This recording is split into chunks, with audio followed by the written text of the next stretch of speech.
Alison Larkin presents The Princess and the Goblin by George MacDonald. Narrated by Alison Larkin.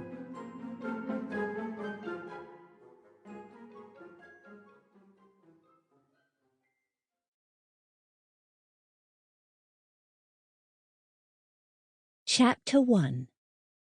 Why the Princess Has a Story About Her. There was once a little princess whose father was king over a great country full of mountains and valleys. His palace was built upon one of the mountains and was very grand and beautiful.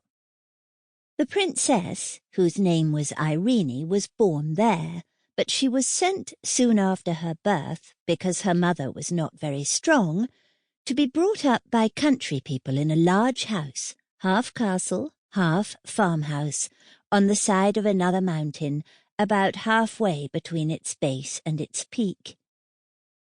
The princess was a sweet little creature, and at the time my story begins was about 8 years old, I think, but she got older very fast. Her face was fair and pretty, with eyes like 2 bits of night sky, each with a star dissolved in the blue. Those eyes you would have thought must have known they came from there, so often were they turned up in that direction. The ceiling of her nursery was blue with stars in it, as like the sky as they could make it.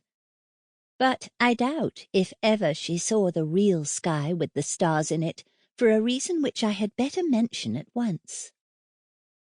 These mountains were full of hollow places underneath, huge caverns and winding ways, some with water running through them, and some shining with all colours of the rainbow when a light was taken in.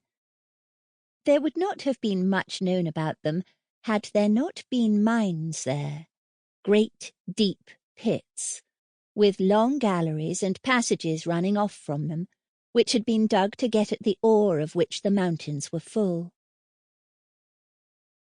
In the course of digging, the miners came upon many of these natural caverns. A few of them had far-off openings out on the side of a mountain or into a ravine.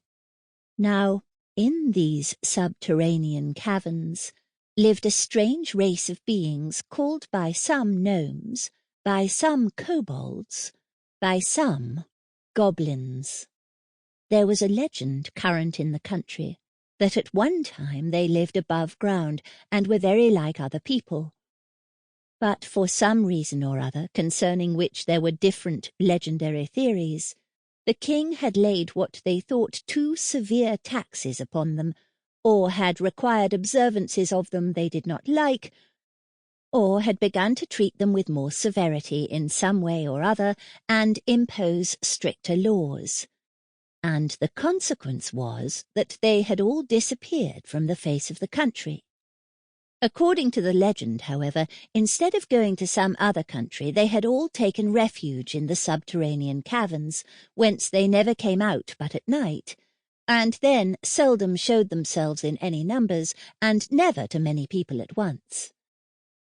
It was only in the least frequented and most difficult parts of the mountains that they were said to gather even at night in the open air. Those who had caught sight of any of them said that they had greatly altered in the course of generations, and no wonder, seeing they lived away from the sun in cold and wet and dark places. They were now not ordinarily ugly, but either absolutely hideous or ludicrously grotesque, both in face and form. There was no invention, they said, of the most lawless imagination expressed by pen or pencil that could surpass the extravagance of their appearance. But I suspect those who said so had mistaken some of their animal companions for the goblins themselves, of which more by and by. The goblins themselves were not so far removed from the human as such a description would imply. And Sample complete. Ready to continue?